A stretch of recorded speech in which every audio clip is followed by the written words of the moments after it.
இனிய தமிழ் உறவுகளுக்கு இனிய காலை வணக்கம். ஹாய் எஸ்பிஓ ஃபேமிலிஸ், எல்லோரும் எப்படி இருக்கீங்க?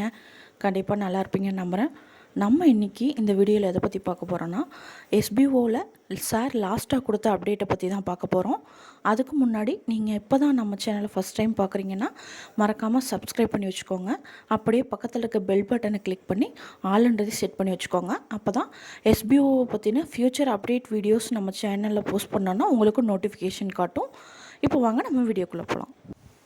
ஹாய் எஸ்பிஓ ஃபேமிலிஸ், இந்த ஃபஸ்ட்டு கூப்பன் கோடை பற்றின டீட்டெயில்ஸை பார்ப்போம். இப்போது ஆல்ரெடி கூப்பன் கோடு ரிஜெக்ட் ஆகிடுச்சு அப்படின்றவங்களுக்கெல்லாம் மெயில் ஐடியிலேருந்து ஸ்டேட்மெண்ட் அனுப்ப சொல்லியிருப்பாங்க. அது யார் யார் ஸ்டேட்மெண்ட்லாம் அனுப்புனீங்களோ அவங்களுக்குலாம் அப்ரூவ் கொடுத்துட்டாங்க. நீங்கள் போய் செக் பண்ணி பாருங்கள். உங்களோட டேஷ்போர்டில் ஆப்ஷன்ஸ் எனபிள் ஆகிருக்குன்னா நீங்கள் உடனே அப்ளை பண்ணிக்கலாம். இன்னும் எனக்கு பெண்டிங்னே தான் காட்டுது அப்படின்றவங்க ஒரு சிலர் ஸ்க்ரீன்ஷாட் அனுப்பியிருக்கீங்க. அப்போ மற்ற மெத்தடில் அனுப்புனவங்களுக்கெல்லாம் பெண்டிங்னு காட்டும். அவங்களுக்கெல்லாம் இன்னும் ஒரு 1 வீக்கில் செக் பண்ணிவிட்டு சார் ஓகே பண்ணிடுவோம், அதுக்கப்புறம் நீங்கள் அப்ளை பண்ணிக்கலாம் அப்படின்னு சார் சொல்லியிருக்காங்க.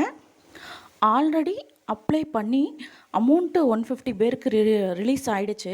அந்த 150 பேருக்கும் அவங்களுடைய ஆப்பில் அந்த கூப்பன் கோடு அப்டேட் ஆனதுக்கப்புறம் மற்றவங்களுக்கெல்லாம் பேமெண்ட் ரிலீஸ் பண்ண ஆரம்பிச்சிருவோம்.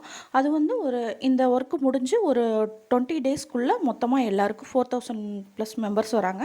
அவங்க எல்லாருக்கும் மொத்தமாக பேமெண்ட் போட்டு முடிச்சிருவோம் அப்படின்னு சொல்லியிருக்காங்க.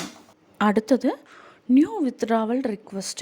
இப்போ நியூ மெம்பர்ஸ் ஜாயின் பண்ணிங்க இல்லையா, அவங்களாம் வித்ட்ராவல் ரிக்வெஸ்ட் கொடுக்கலாம். உங்களுக்கு ஆப்ஷன்ஸ் எனபிள் ஆகிருக்கும்.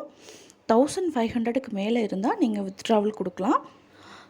ரெஃபர் பண்ணவங்க அந்த ரெஃபர் அமௌண்ட்டு ஆட் ஆகிருக்குல்ல, அதில் வித்ட்ரா கொடுத்துருப்பீங்க. அதில் ஒரு சிலருக்கு ப்ராப்ளம் இருக்குது. ஸோ நாளைக்கு அந்த ப்ராப்ளம் சரியாயிடும். அமௌண்ட்டு கரெக்டாக க்ரெடிட் ஆக ஆரம்பிச்சிரும். அப்புறம் நம்ம எல்லாருக்குமே இன்ட்ரோ போனஸில் அமௌண்ட்டு கொஞ்சம் டிடெக்ட் ஆக ஆரம்பிச்சிருக்கும். ஏன்னா நம்மளுடைய டவுன்லைனர்ஸ் அமௌண்ட்டை டாஸ்க் அமௌண்ட்டை செக் பண்ணி கரெக்டாக இருக்கா இல்லையான்ட்டு செக் பண்ணிவிட்டு தப்பாக இருக்கிறதெல்லாம் ரிஜெக்ட் பண்ணிகிட்ருக்காங்க. ஸோ அதனால இன்ட்ரோ போனஸ் அமௌண்ட்டு கொஞ்சம் டிடெக்ட் ஆகிறதுக்கு வாய்ப்பு இருக்குது, தப்பாக பண்ணவங்களோட அப்ளைனருக்கு. நெக்ஸ்ட்டு பார்த்தோன்னா, இந்த மைக்ரோ டாஸ்க்கும் கண்டென்ட் ரைட்டர் இவங்களோட டாஸ்க் ஒரு சிலர் போஸ்ட் பண்ணும்போது பப்ளிக்குன்னு போடாமல் வேறு ஏதோ ப்ரைவேட் அப்படின்ற மாதிரி போஸ்ட் பண்ணனால அவங்களோட டாஸ்க் ரிஜெக்ட் ஆயிடுது. திருப்பி அவங்க அப்லோட் பண்ண ட்ரை பண்ணுறாங்க.